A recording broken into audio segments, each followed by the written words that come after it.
Assalamualaikum warahmatullahi wabarakatuh. Perkenalkan, nama saya Hawa Aiswara dengan NIM 2203200013 dari jurusan Agribisnis Fakultas Pertanian Universitas Malikus Saleh.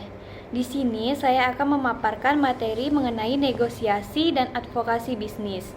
Baiklah, materi yang pertama yaitu ada pengantar advokasi dalam agribisnis. Advokasi dalam agribisnis merupakan suatu pendekatan strategis yang bertujuan untuk memengaruhi kebijakan, keputusan, dan praktik yang berdampak terhadap berbagai kelompok dalam sektor agribisnis. Advokasi ini tidak hanya sebatas pada kegiatan menyuarakan aspirasi, tetapi juga melibatkan serangkaian tindakan terstruktur untuk menciptakan perubahan positif yang berpihak kepada petani, pelaku usaha pertanian, dan juga konsumen. Dalam konteks agribisnis, advokasi memiliki peran penting karena seringkali kelompok petani dan pelaku sektor ini berada pada posisi yang lemah dalam rantai pasok dan pengambil kebijakan. Menurut ahli seperti Peterson tahun 2003, advokasi adalah proses yang bertujuan untuk memengaruhi kebijakan publik dan alokasi sumber daya demi menciptakan perubahan sosial yang adil dan positif.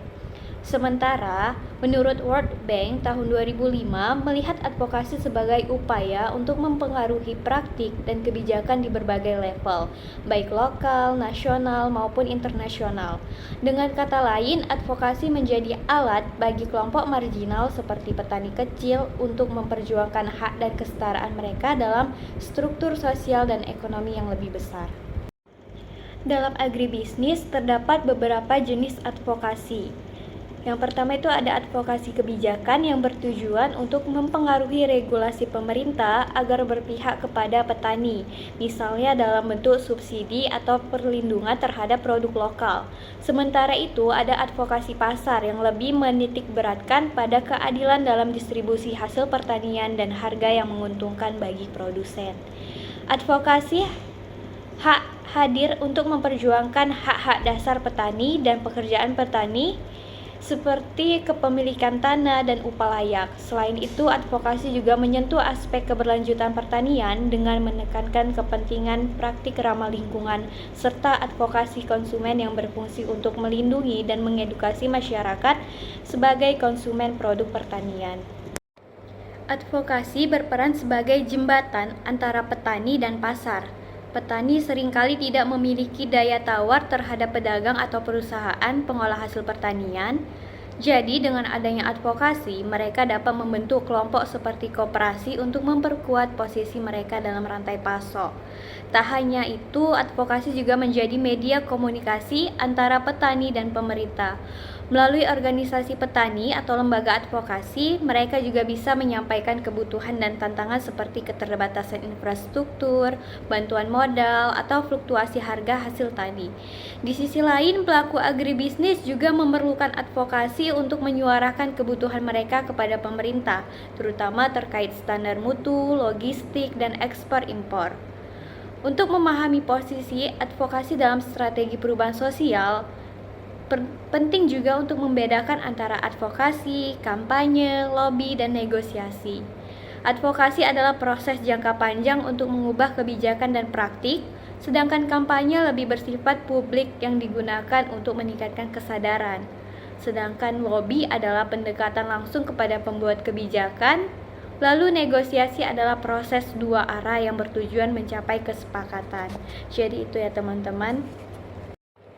Kemudian di materi selanjutnya yaitu ada membahas mengenai isu-isu strategis agribisnis yang perlu diadvokasikan.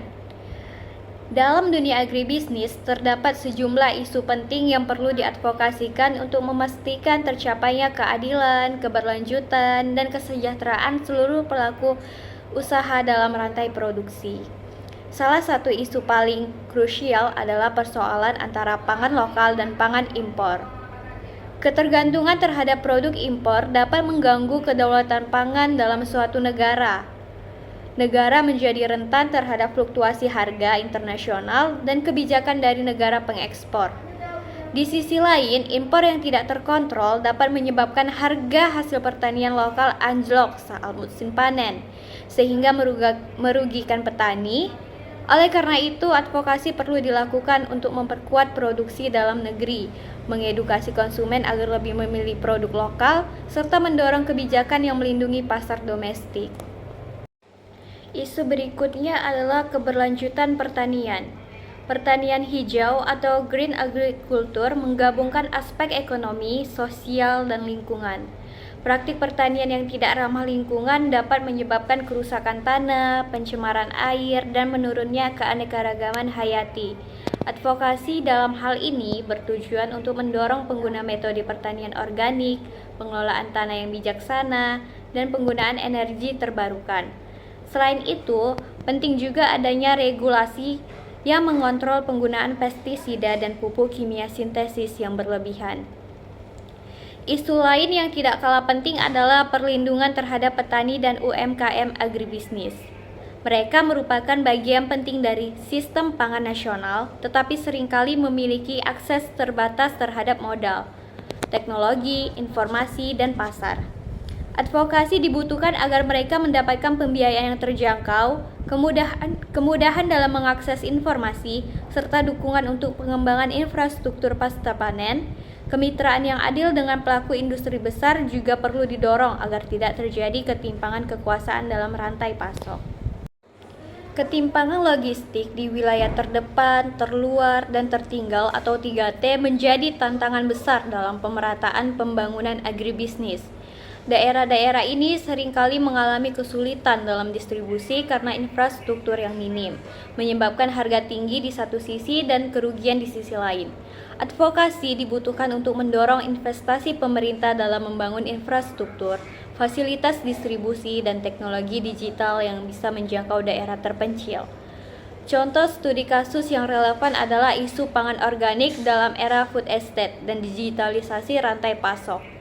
Di satu sisi, food estate berpotensi meningkatkan ketahanan pangan, namun dikhawatirkan mengabaikan prinsip keberlanjutan karena bersifat monokultur. Di sisi lain, digitalisasi membuka peluang besar untuk produk organik melalui e-commerce, blockchain, dan sistem distribusi berbasis teknologi. Oleh karena itu, advokasi perlu diarahkan agar food estate juga mengakomodasi praktik organisasi dan teknologi digital yang digunakan secara inklusif untuk memberdayakan petani kecil.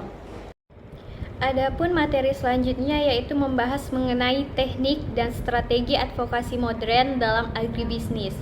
Strategi advokasi dalam agribisnis terus berkembang seiring dengan perubahan zaman. Salah satu pendekatan yang sangat relevan saat ini adalah digital advocacy. Teknologi digital memungkinkan penyebaran pesan advokasi secara cepat, luas, dan efektif. Media sosial seperti Twitter, Facebook, Instagram, dan YouTube menjadi alat utama untuk berbagai informasi, membangun jaringan, serta mengorganisir aksi dari kampanye. Platform petisi online seperti Change juga memberikan kekuatan kolektif kepada masyarakat untuk menyuarakan perubahan dengan dukungan publik yang besar. Selain itu, kampanye digital melalui situs web, blog, Gmail, email, dan iklan online memperkuat visibilitas isu agribisnis di ruang publik. Selain digital, pendekatan grassroots advocacy juga memiliki peranan penting. Ini adalah strategi yang bertumpu pada kekuatan komunitas di tingkat akar rumput, khususnya petani. Pemberdayaan dilakukan melalui pembentukan organisasi petani, koperasi, dan federasi, serta penyediaan pendidikan dan pelatihan yang mendorong mereka aktif dalam proses pengambilan keputusan. Pengalaman dan cerita petani dikumpulkan sebagai data autentik untuk memperkuat pesan advokasi. Dengan mobilisasi yang kuat di tingkat lokal, advokasi grassroots mampu menciptakan tekanan nyata terhadap pembuat kebijakan. Media relation juga menjadi komponen vital dalam strategi advokasi.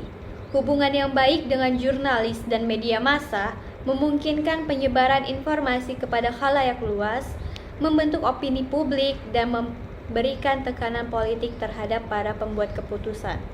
Strategi ini mencakup pembuatan siaran pers, penyediaan narasumber yang kompeten, penyelenggaraan konversi pers, dan pemantauan pemberitaan.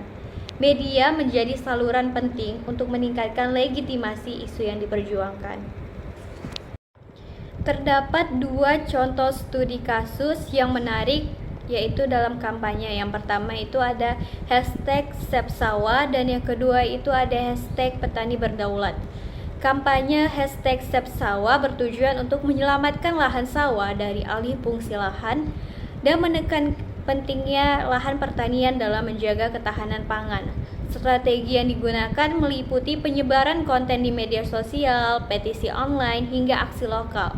Sementara itu, untuk kampanye #PetaniBerdaulat berfokus pada pemberdayaan petani dan kedaulatan pangan. Narasi yang dibangun adalah pentingnya menghargai peran petani, mendorong kebijakan pro petani, dan mengedukasi publik tentang risiko impor pangan yang tidak terkendali.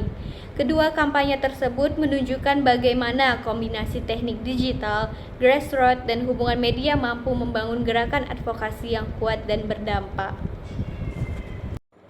Kemudian, adapun materi selanjutnya yaitu mengenai pemetaan stakeholder dan aliansi advokasi dalam agribisnis. Dalam dunia agribisnis, stakeholder merupakan individu, kelompok, atau institusi yang memiliki kepentingan terhadap suatu isu atau kebijakan, dan pada saat yang sama juga dapat dipengaruhi oleh kegiatan atau keputusan dalam sektor tersebut. Oleh karena itu, identifikasi stakeholders strategis menjadi langkah awal yang sangat penting dalam merancang advokasi yang efektif. Tanpa memahami siapa saja pihak-pihak yang terlibat dan memiliki pengaruh besar, maka advokasi tidak bisa tepat sasaran atau bahkan gagal mencapai perubahan yang diinginkan. Salah satu stakeholder yang paling penting adalah pemerintah, yang terdiri dari berbagai kementerian dan lembaga negara. Kementerian Pertanian misalnya sangat berperan dalam kebijakan produksi pertanian, kemudian ketahanan pangan dan kesejahteraan petani. Sedangkan Kementerian Perdagangan berwenang atas regulasi ekspor impor dan stabilisasi harga. Sementara Kementerian Keuangan mengatur alokasi anggaran dan pemberian subsidi. Isu lingkungan pertanian menjadi perhatian Kementerian Lingkungan Hidup dan Kehutanan, khususnya dalam hal penggunaan lahan dan pengaruh pertanian terhadap ekosistem. Kementerian Koperasi dan UMKM pun tidak kalah penting karena mendukung sektor usaha kecil dan menengah yang sangat dominan di sektor agribisnis. Selain itu, Bappenas dan pemerintah daerah memiliki pengaruh dalam perencanaan jangka panjang dan implementasi kebijakan di tingkat lokal. Selain pemerintah, stakeholder penting lainnya adalah organisasi atau asosiasi petani dan pengusaha agribisnis. Asosiasi komoditas seperti Asosiasi Petani Padi atau Gabungan Pengusaha Kelapa Sawit mewakili kepentingan produsen tertentu. Organisasi seperti KTNA atau Kontak Tani Nelayan Andalan menyuarakan aspirasi umum petani. Koperasi pertanian menjadi wadah kolaborasi antara petani dalam hal produksi, distribusi, dan akses pasar. Di sisi lain, Asosiasi Industri Pengolahan Hasil Pertanian mewakili perusahaan yang berkepentingan terhadap pasokan bahan baku pertanian dan distribusinya ke konsumen. Selain itu, media massa juga menjadi stakeholder yang sangat berpengaruh dalam menyebarkan isu-isu advokasi kepada publik. Media cetak seperti koran dan majalah membentuk opini masyarakat melalui narasi dan berita. Sedangkan media elektronik seperti televisi dan radio menjangkau audiens dalam skala besar, sementara media daring dan media sosial sangat efektif dan menjangkau kelompok-kelompok tertentu secara cepat dan interaktif. Kalangan akademisi dan lembaga penelitian memainkan peran penting dalam memberikan dasar ilmiah terhadap isu advokasi. Universitas dan lembaga riset menyumbangkan data, analisis, serta rekomendasi kebijakan berdasarkan hasil penelitian. Mereka juga sering menjadi mitra strategis dalam diskusi publik atau penyusunan kebijakan yang berbasis bukti. Kemudian, organisasi non-pemerintahan atau NGO adalah stakeholder yang tidak kalah penting. karena mereka fokus pada isu-isu spesifik seperti keberlanjutan lingkungan, kesejahteraan petani, atau perlindungan konsumen. NGO lingkungan mendorong pertanian yang tidak merusak ekosistem, sementara NGO kesejahteraan petani memperjuangkan hak dan akses terhadap sumber daya. Sementara itu, NGO konsumen berusaha memastikan kualitas dan keamanan produk pertanian bagi masyarakat. Stakeholder lain adalah perusahaan swasta atau BUMN yang bergerak di bidang pertanian. Perusahaan input pertanian menyediakan sarana produksi seperti benih, pupuk, dan pestisida, sedangkan perusahaan pengolahan hasil pertanian berperan dalam penyerapan hasil tani dan skala besar. Perusahaan retail dan distribusi menentukan bagaimana produk pertanian sampai ke tangan konsumen. BUMN pangan juga turut mengatur kestabilan harga dan penyimpanan cadangan pangan nasional. Untuk memperkuat upaya advokasi, seringkali dibentuk suatu koalisi advokasi, yaitu aliansi strategis antara berbagai stakeholder yang memiliki kepentingan bersama dalam suatu isu. Koalisi ini memungkinkan berbagai pihak saling memperkuat, berbagi informasi, serta berkoordinasi secara sistematis. Dalam membentuk koalisi, penting untuk terlebih dahulu menyepakati tujuan bersama. Setelah itu, pemetaan potensi anggota dilakukan untuk mengetahui kekuatan, sumber daya, dan pengaruh masing-masing pihak.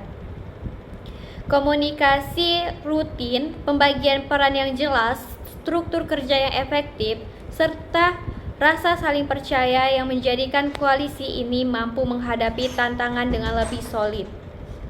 Untuk memahami dinamika kepentingan, diperlukan analisis mendalam terhadap posisi masing-masing stakeholder. Ini dilakukan dengan memetakan dua aspek utama, yaitu yang pertama, kepentingan terhadap isu dan pengaruh analisis pengambilan keputusan. Analisis ini membantu pemetaan siapa yang menjadi pendukung potensial, pemain kunci, pengambil keputusan yang belum tertarik, maupun pihak-pihak yang sekedar menjadi pengamat.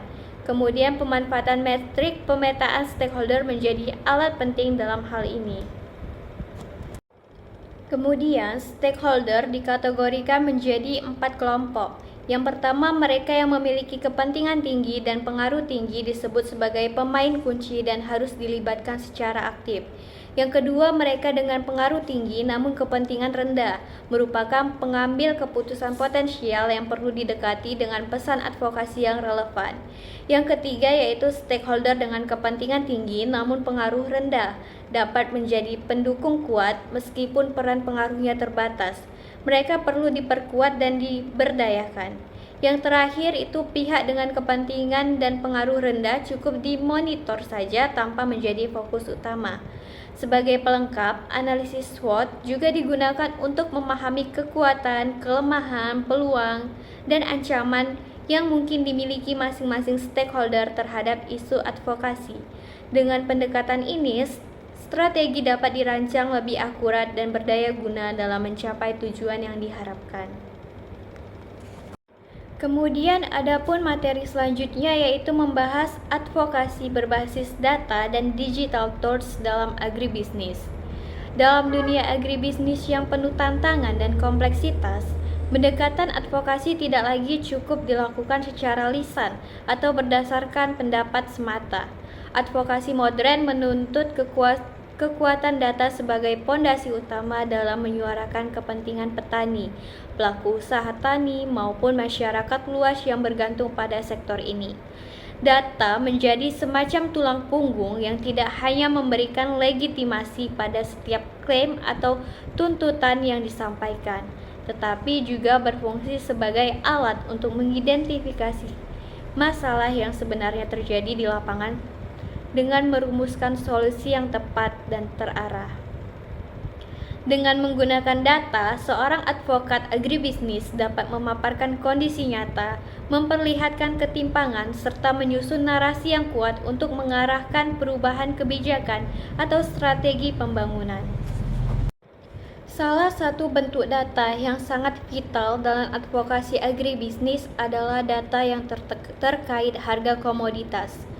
Data harga produsen atau harga di tingkat petani. Misalnya dalam mengungkapkan adanya ketidakstabilan pendapatan yang mereka alami akibat fluktuasi pasar, tekanan dari produk impor, atau lemahnya posisi tawar petani dalam rantai distribusi. Ketika data ini dikaji lebih lanjut, bisa ditemukan bahwa banyak ketimpangan terjadi karena rantai pasok yang panjang dan tidak efisien, atau karena kebijakan harga yang tidak melindungi petani. Selain itu, data harga konsumen juga sangat penting karena perbandingannya dengan harga produsen dapat menunjukkan adanya selisih harga yang berlaku besar, yang bisa menjadi bukti adanya praktik monopoli, barter, atau distribusi yang tidak adil.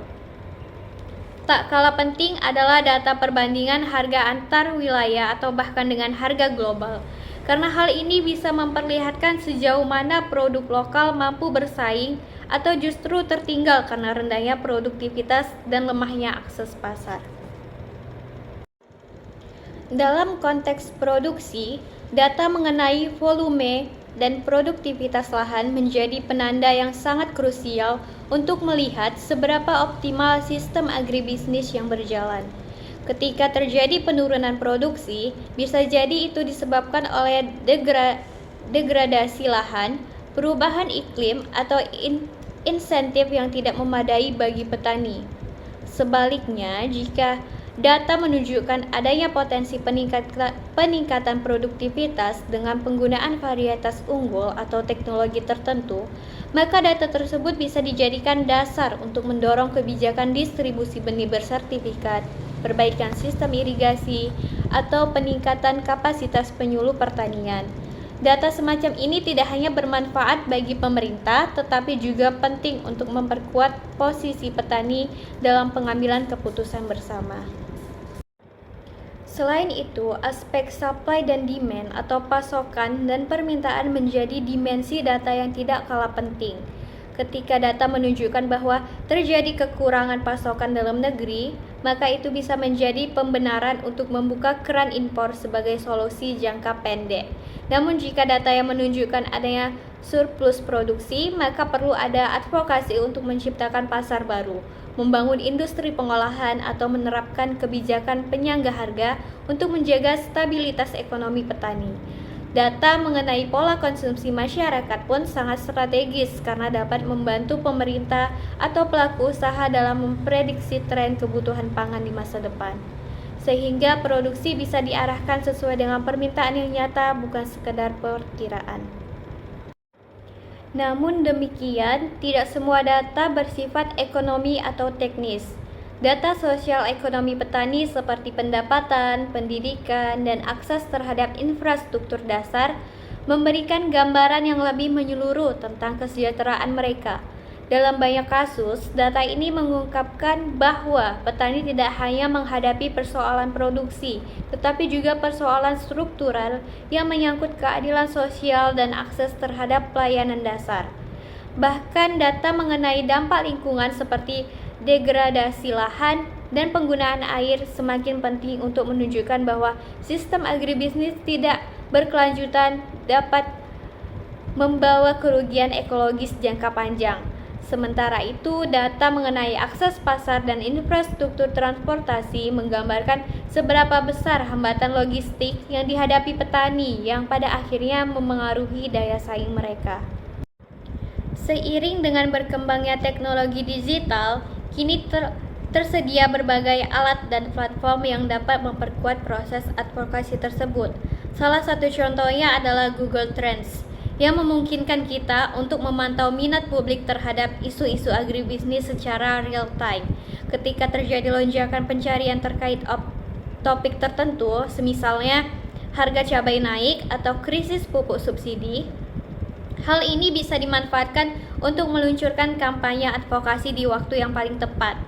Ketika perhatian publik sedang tinggi, di sisi lain Twitter analis atau kini kita kenal sebagai X analis dapat memberikan informasi tentang seberapa luas jangkauan sebuah kampanye di media sosial, siapa saja yang terlibat, dan sejauh mana tingkat keterlibatan audiens.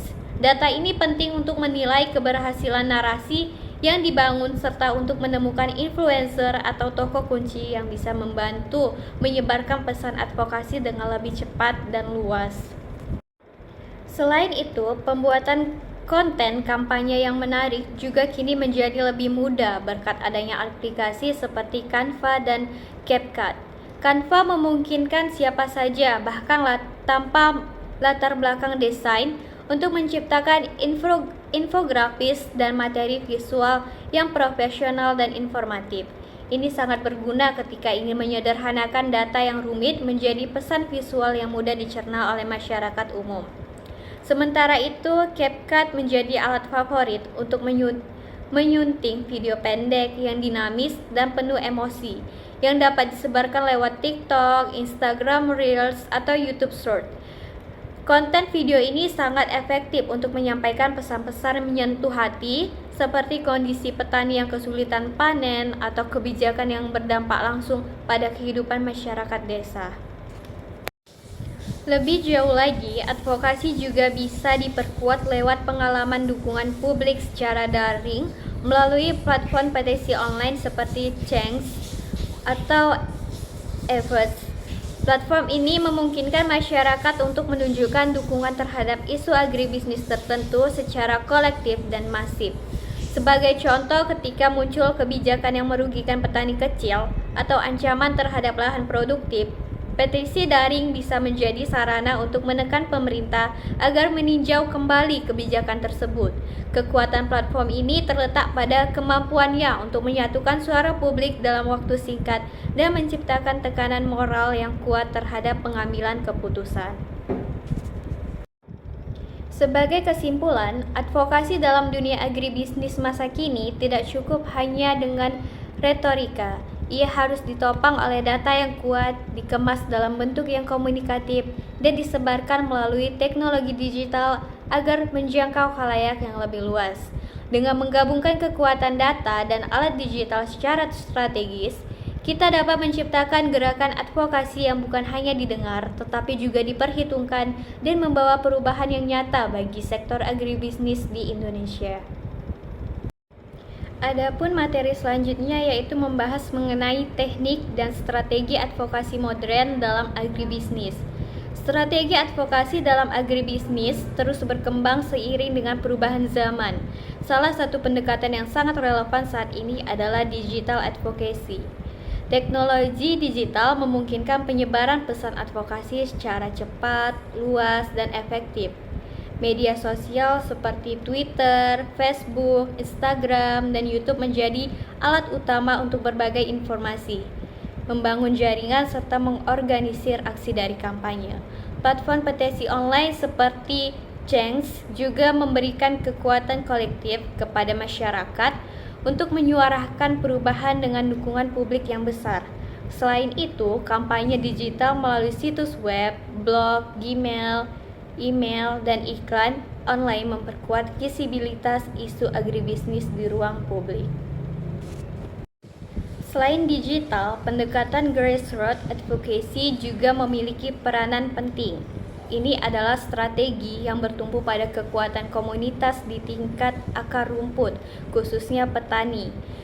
Pemberdayaan dilakukan melalui pembentukan organisasi petani, koperasi, dan federasi, serta penyediaan pendidikan dan pelatihan yang mendorong mereka aktif dalam proses pengambilan keputusan. Pengalaman dan cerita petani dikumpulkan sebagai data autentik untuk memperkuat pesan advokasi. Dengan mobilisasi yang kuat di tingkat lokal, advokasi grassroots mampu menciptakan tekanan nyata terhadap pembuat kebijakan. Media relation juga menjadi komponen vital dalam strategi advokasi. Hubungan yang baik dengan jurnalis dan media massa memungkinkan penyebaran informasi kepada khalayak luas, membentuk opini publik, dan memberikan tekanan politik terhadap para pembuat keputusan. Strategi ini mencakup pembuatan siaran pers, penyediaan narasumber yang kompeten, penyelenggaraan konversi pers, dan pemantauan pemberitaan. Media menjadi saluran penting untuk meningkatkan legitimasi isu yang diperjuangkan. Terdapat dua contoh studi kasus yang menarik yaitu dalam kampanye. Yang pertama itu ada hashtag Save Sawah dan yang kedua itu ada hashtag Petani Berdaulat. Kampanye hashtag Save Sawah bertujuan untuk menyelamatkan lahan sawah dari alih fungsi lahan dan menekan pentingnya lahan pertanian dalam menjaga ketahanan pangan. Strategi yang digunakan meliputi penyebaran konten di media sosial, petisi online, hingga aksi lokal. Sementara itu, untuk kampanye hashtag Petani Berdaulat berfokus pada pemberdayaan petani dan kedaulatan pangan. Narasi yang dibangun adalah pentingnya menghargai peran petani, mendorong kebijakan pro petani, dan mengedukasi publik tentang risiko impor pangan yang tidak terkendali. Kedua kampanye tersebut menunjukkan bagaimana kombinasi teknik digital, grassroots, dan hubungan media mampu membangun gerakan advokasi yang kuat dan berdampak. Kemudian, adapun materi selanjutnya yaitu mengenai pemetaan stakeholder dan aliansi advokasi dalam agribisnis. Dalam dunia agribisnis, stakeholder merupakan individu, kelompok, atau institusi yang memiliki kepentingan terhadap suatu isu atau kebijakan. Dan pada saat yang sama juga dapat dipengaruhi oleh kegiatan atau keputusan dalam sektor tersebut. Oleh karena itu, identifikasi stakeholders strategis menjadi langkah awal yang sangat penting dalam merancang advokasi yang efektif. Tanpa memahami siapa saja pihak-pihak yang terlibat dan memiliki pengaruh besar, maka advokasi tidak bisa tepat sasaran atau bahkan gagal mencapai perubahan yang diinginkan. Salah satu stakeholder yang paling penting adalah pemerintah, yang terdiri dari berbagai kementerian dan lembaga negara. Kementerian Pertanian misalnya sangat berperan dalam kebijakan produksi pertanian, kemudian ketahanan pangan dan kesejahteraan petani. Sedangkan Kementerian Perdagangan berwenang atas regulasi ekspor impor dan stabilisasi harga. Sementara Kementerian Keuangan mengatur alokasi anggaran dan pemberian subsidi. Isu lingkungan pertanian menjadi perhatian Kementerian Lingkungan Hidup dan Kehutanan, khususnya dalam hal penggunaan lahan dan pengaruh pertanian terhadap ekosistem. Kementerian Koperasi dan UMKM pun tidak kalah penting karena mendukung sektor usaha kecil dan menengah yang sangat dominan di sektor agribisnis.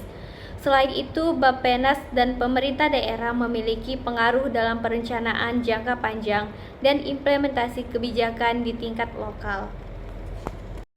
Selain pemerintah, stakeholder penting lainnya adalah organisasi atau asosiasi petani dan pengusaha agribisnis. Asosiasi komoditas seperti Asosiasi Petani Padi atau Gabungan Pengusaha Kelapa Sawit mewakili kepentingan produsen tertentu. Organisasi seperti KTNA atau Kontak Tani Nelayan Andalan menyuarakan aspirasi umum petani. Koperasi pertanian menjadi wadah kolaborasi antara petani dalam hal produksi, distribusi, dan akses pasar. Di sisi lain, Asosiasi Industri Pengolahan Hasil Pertanian mewakili perusahaan yang berkepentingan terhadap pasokan bahan baku pertanian dan distribusinya ke konsumen. Selain itu, media massa juga menjadi stakeholder yang sangat berpengaruh dalam menyebarkan isu-isu advokasi kepada publik. Media cetak seperti koran dan majalah membentuk opini masyarakat melalui narasi dan berita. Sedangkan media elektronik seperti televisi dan radio menjangkau audiens dalam skala besar, sementara media daring dan media sosial sangat efektif dan menjangkau kelompok-kelompok tertentu secara cepat dan interaktif. Kalangan akademisi dan lembaga penelitian memainkan peran penting dalam memberikan dasar ilmiah terhadap isu advokasi. Universitas dan lembaga riset menyumbangkan data, analisis, serta rekomendasi kebijakan berdasarkan hasil penelitian.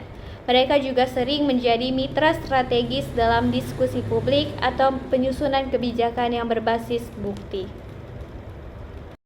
Kemudian, organisasi non-pemerintahan atau NGO adalah stakeholder yang tidak kalah penting karena mereka fokus pada isu-isu spesifik seperti keberlanjutan lingkungan, kesejahteraan petani, atau perlindungan konsumen.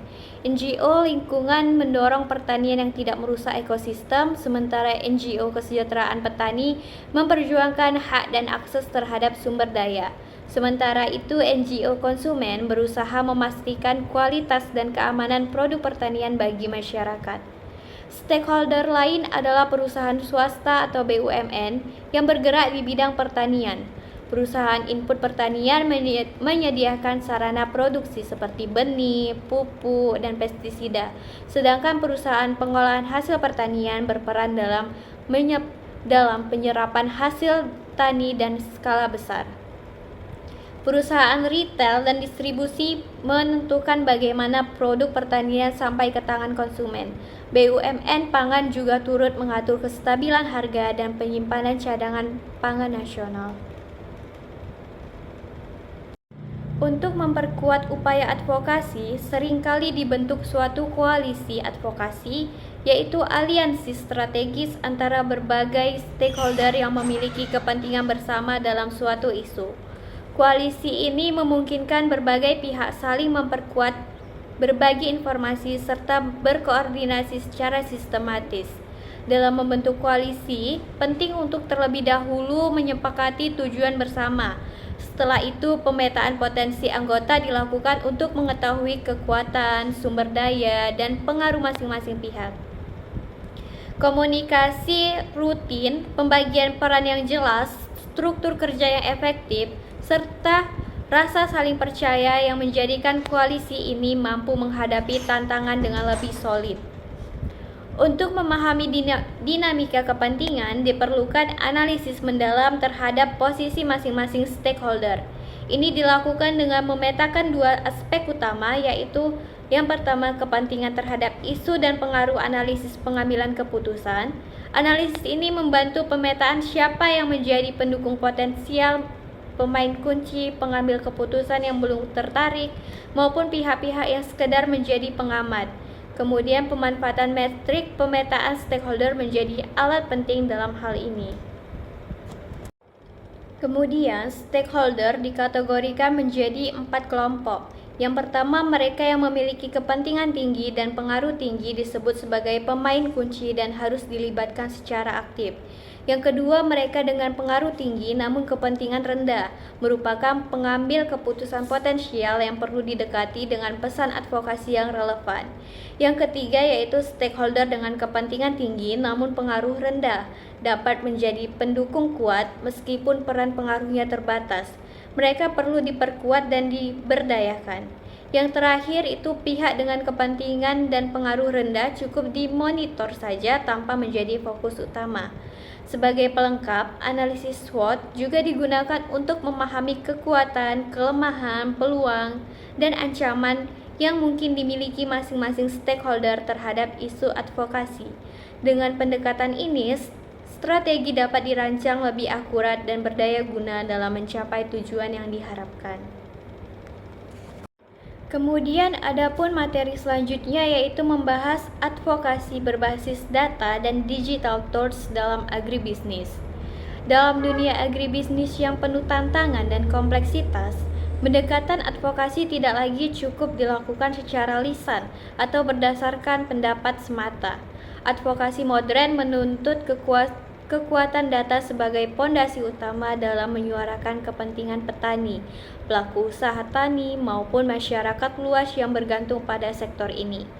Data menjadi semacam tulang punggung yang tidak hanya memberikan legitimasi pada setiap klaim atau tuntutan yang disampaikan, tetapi juga berfungsi sebagai alat untuk mengidentifikasi masalah yang sebenarnya terjadi di lapangan dengan merumuskan solusi yang tepat dan terarah.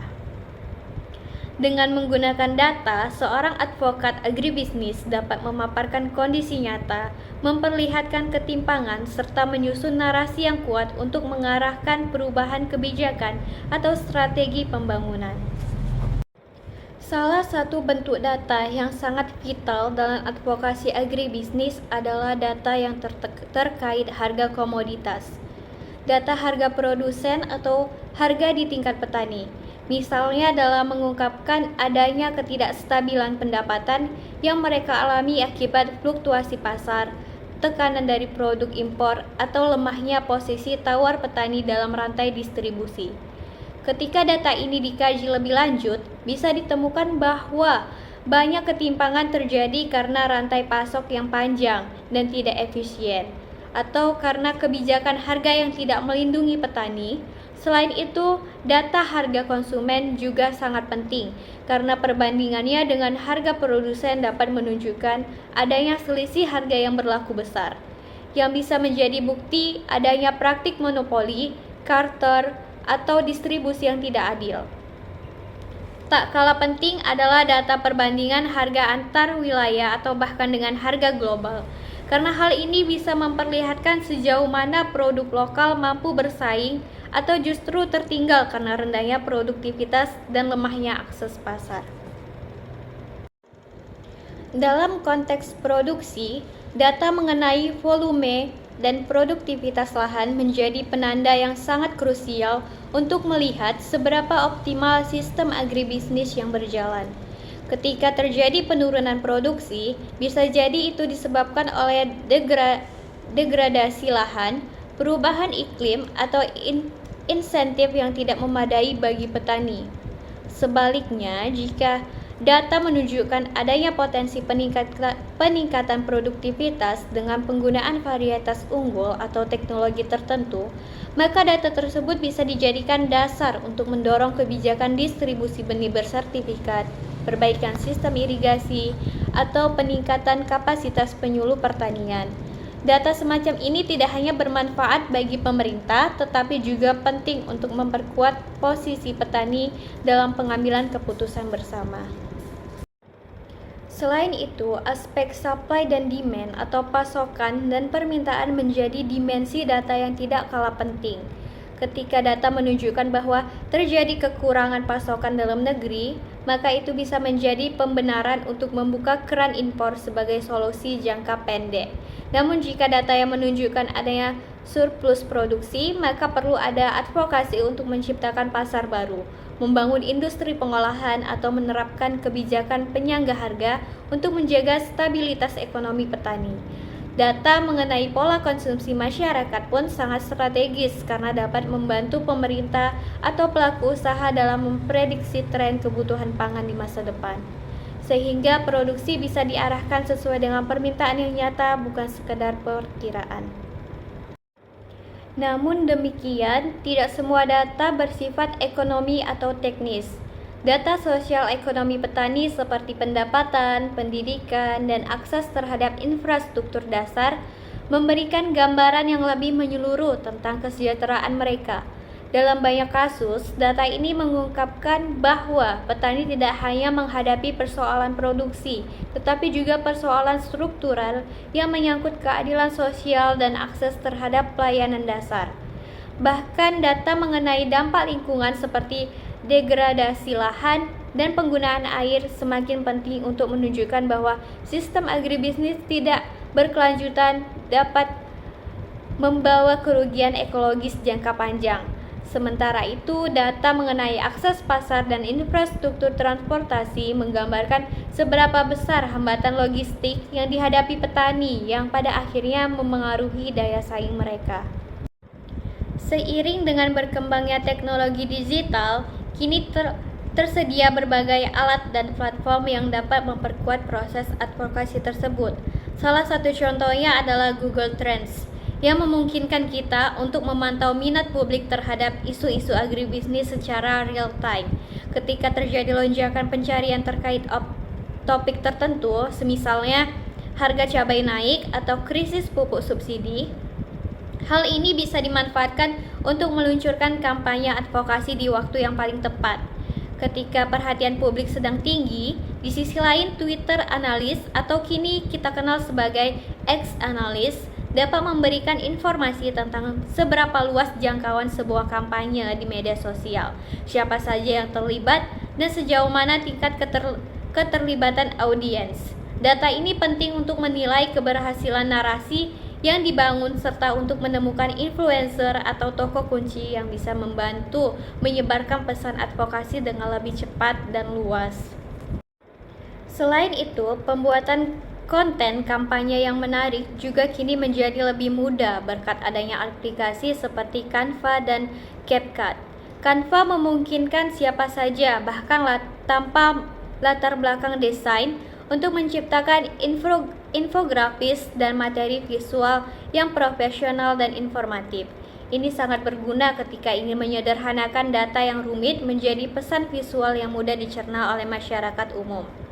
Sementara itu, CapCut menjadi alat favorit untuk menyunting video pendek yang dinamis dan penuh emosi yang dapat disebarkan lewat TikTok, Instagram Reels, atau YouTube Short.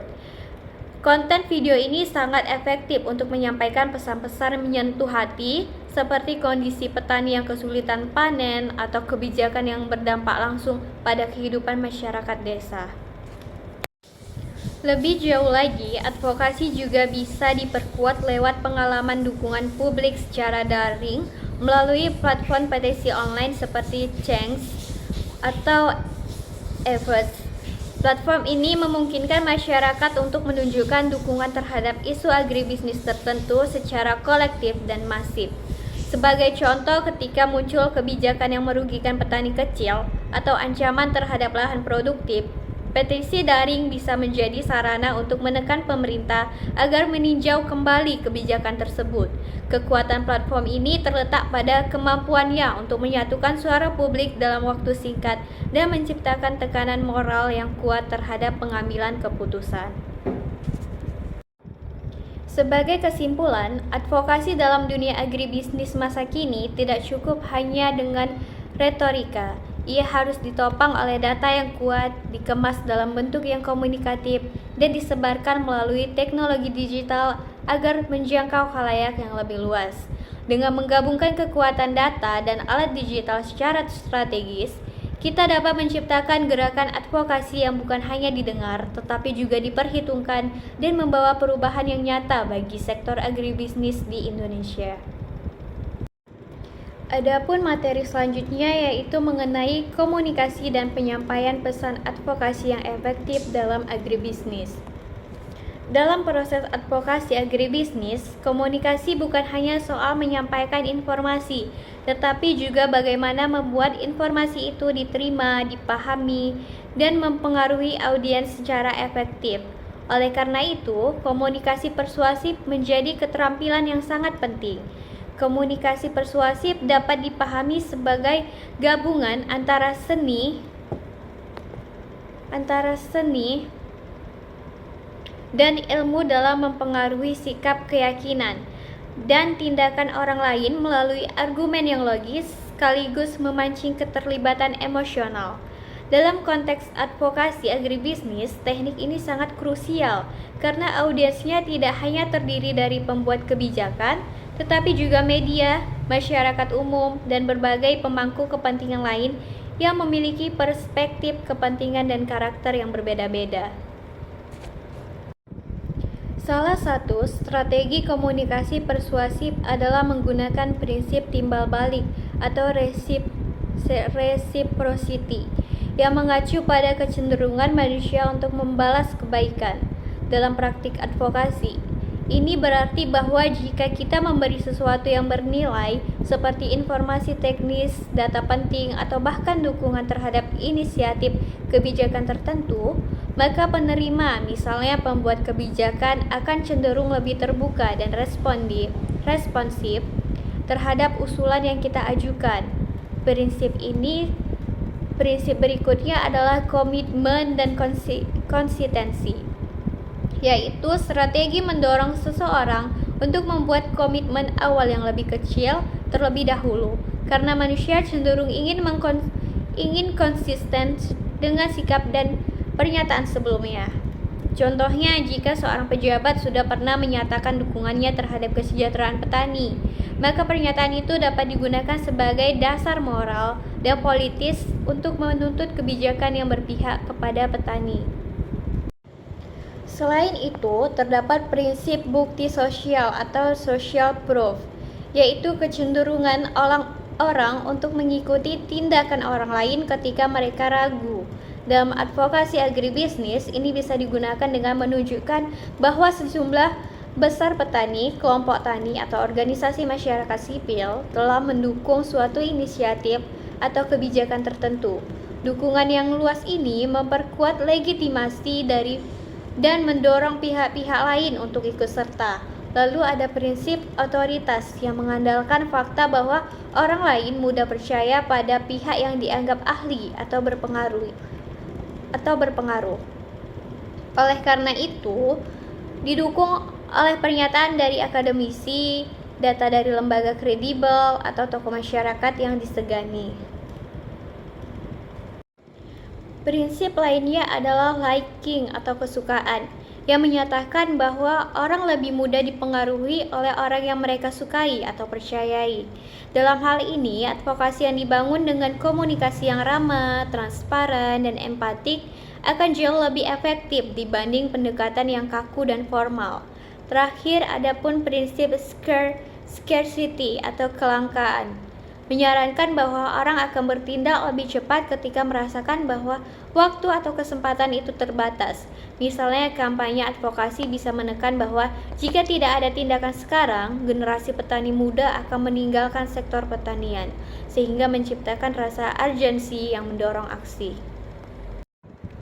Namun, kekuatan persuasi tidak cukup tanpa penyusunan pesan yang efektif.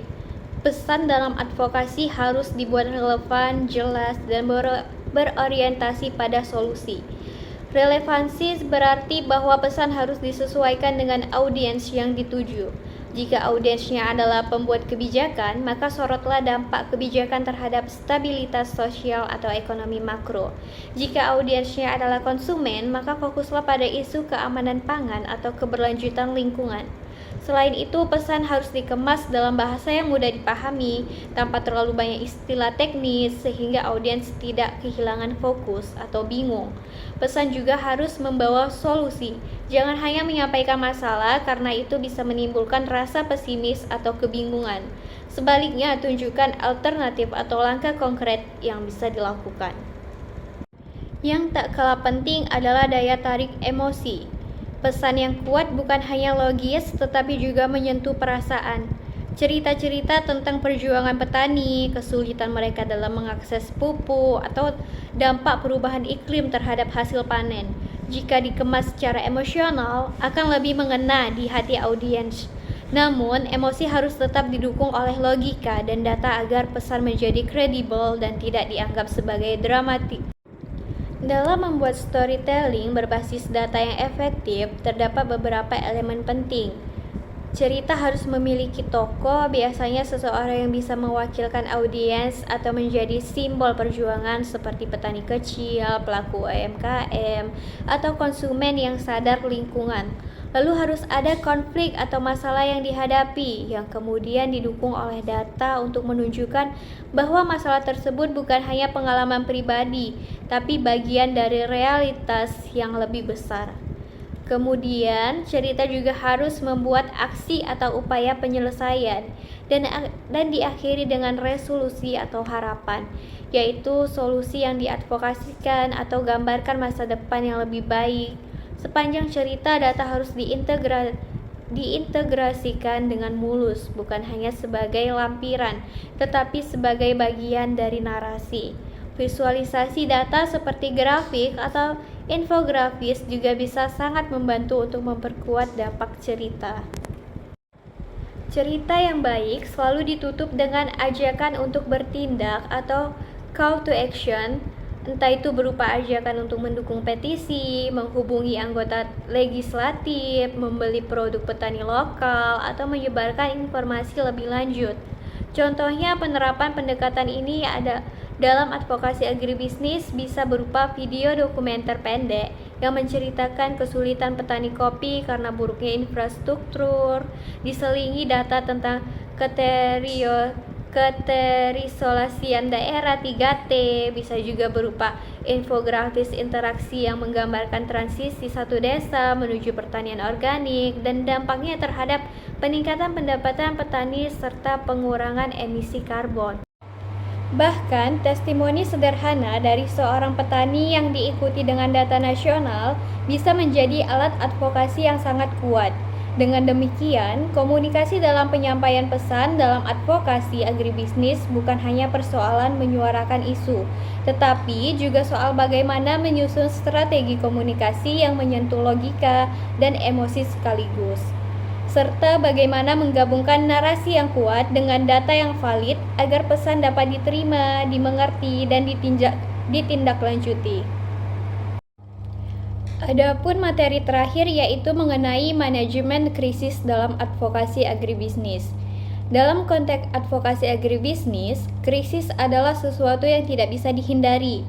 Dunia pertanian dan agribisnis berada dalam ruang yang penuh ketidakpastian, baik karena dinamika kebijakan, fluktuasi pasar, maupun pengaruh media. Oleh sebab itu, dibutuhkan pendekatan yang disebut manajemen krisis, yaitu serangkaian tindakan dan proses yang dirancang secara terencana untuk mengantisipasi, merespon, dan memulihkan kondisi ketika terjadi peristiwa tak terduga yang berpotensi mengganggu tujuan advokasi, merusak kredibilitas organisasi, atau melemahkan posisi kelompok yang diwakili. Tujuan utama dari manajemen krisis dalam advokasi adalah untuk meminimalkan dampak negatif dari sebuah peristiwa dan jika memungkinkan mengubah ancaman itu menjadi sebuah peluang. Contoh krisis dalam advokasi agribisnis bisa sangat beragam, mulai dari informasi palsu yang tersebar luas hingga kebijakan pemerintah yang dikeluarkan secara mendadak tanpa kajian mendalam. Salah satu krisis yang kerap terjadi adalah berita hoax mengenai harga pangan, seperti isu kenaikan tajam harga beras atau minyak goreng yang tidak berdasarkan fakta. Berita semacam ini bisa menimbulkan kepanikan di masyarakat, memicu aksi borong, bahkan membuat pemerintah mengambil langkah pengendalian harga yang justru merugikan petani. Dalam situasi seperti ini, kelompok advokasi petani akan berada dalam posisi yang sulit karena mereka harus menjelaskan duduk perkara, melindungi citra petani, dan menyuarakan kebijakan yang adil secara bersamaan. Krisis lain yang sering terjadi adalah kebijakan larangan ekspor atau impor yang diumumkan secara mendadak oleh pemerintah. Misalnya ketika pemerintah melarang ekspor minyak goreng demi menjaga pasokan dalam negeri. Banyak pelaku ekspor yang langsung merugi karena kontrak dagang dibatalkan. Kemudian logistik terhambat dan harga menjadi jatuh.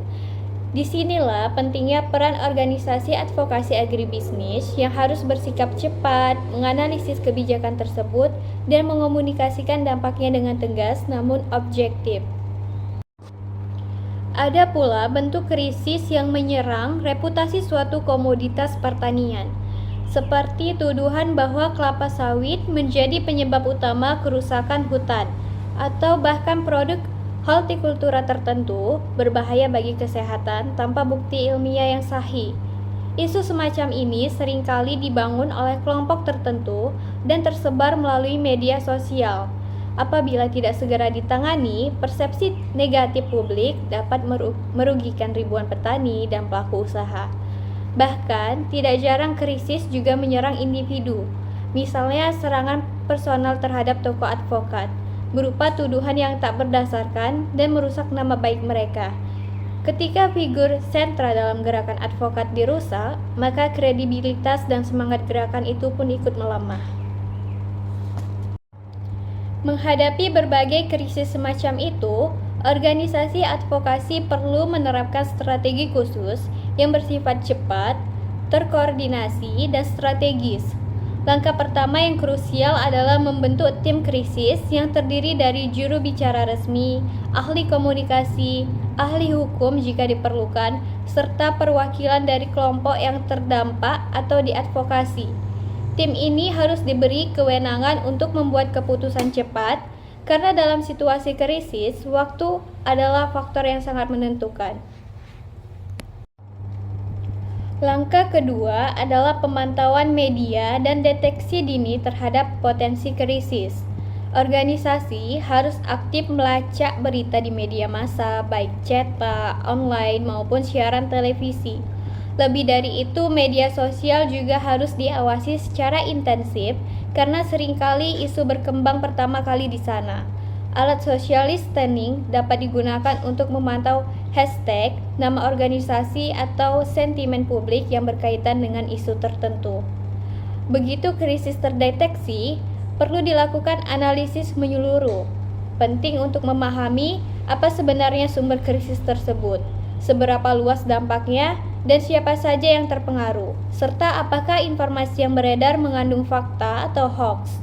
Analisis ini juga membantu menyediakan antara kritik yang valid yang bisa dijadikan masukan konstruksi dengan serangan yang tidak berdasar.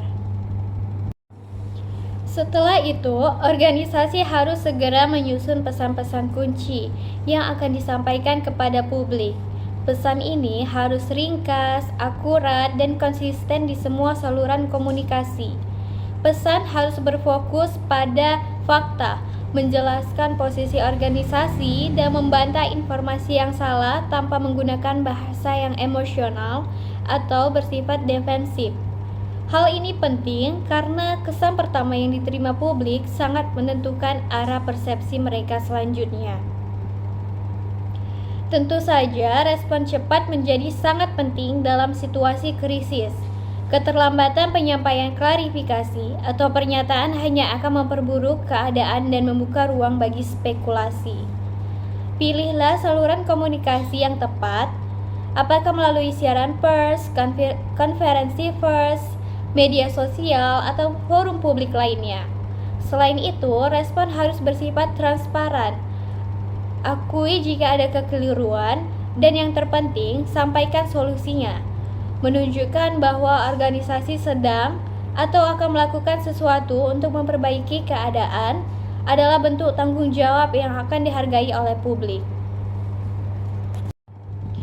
Dalam menangkal misinformasi atau hoax, organisasi harus mengedepankan data dan bukti yang konkret. Klarifikasi harus dilakukan secara terbuka dan tegas. Jika isu berkembang luas, maka kampanye juga harus diluncurkan untuk meningkatkan literasi media masyarakat. Bila perlu, adukan konten hoax ke platform digital atau otoritas terkait. Libatkan tokoh berpengaruh seperti akademisi, ahli, atau influencer yang kredibel untuk membantu menyebarkan fakta. Setelah krisis mulai mereda, tidak boleh dilupakan pentingnya evaluasi dan pembelajaran. Setiap krisis adalah cermin yang memperlihatkan seberapa siap dan kuat organisasi dalam menghadapinya. Evaluasi harus mencakup hal-hal yang berhasil dan yang perlu diperbaiki. Temuan dari proses ini harus digunakan untuk memperbaharui dan memperkuat sistem manajemen krisis agar lebih responsif di masa depan. Menyusun pernyataan resmi dan klarifikasi di media sosial juga memiliki teknik tersendiri. Dalam pernyataan resmi, informasi harus disampaikan dengan bahasa yang lugas, terstruktur, dan ditujukan kepada audiens yang lebih luas, termasuk media massa. Satu juru bicara harus ditunjuk agar tidak terjadi kontradiksi. Sementara di media sosial, gaya penyampaian harus cepat dan relevan dengan platform yang digunakan. Bahasa tetap profesional, tetapi disesuaikan dengan gaya komunikasi digital. Kalimat harus singkat dan langsung ke inti persoalan. Divisualisasi dalam bentuk infografis atau gambar bisa membantu memperkuat pesan. Respon terhadap komentar atau pernyataan publik juga harus dipersiapkan agar dialog tetap terkendali dan tidak mengarah pada konflik baru. Secara keseluruhan, manajemen krisis dalam advokasi agribisnis merupakan kompetensi penting yang harus dimiliki setiap organisasi atau kelompok masyarakat sipil. Di tengah dunia yang serba cepat, penuh noise informasi, dan dinamis secara politik, kesiapsiagaan terhadap krisis akan menentukan apakah sebuah gerakan advokasi mampu bertahan, berkembang, atau justru tenggelam dalam tekanan. Jadi, sekian pemaparan materi saya mengenai negosiasi dan advokasi bisnis. Semoga materi yang saya sampaikan dapat memberikan manfaat bagi pendengarnya. Dan saya akhiri, Assalamualaikum warahmatullahi wabarakatuh.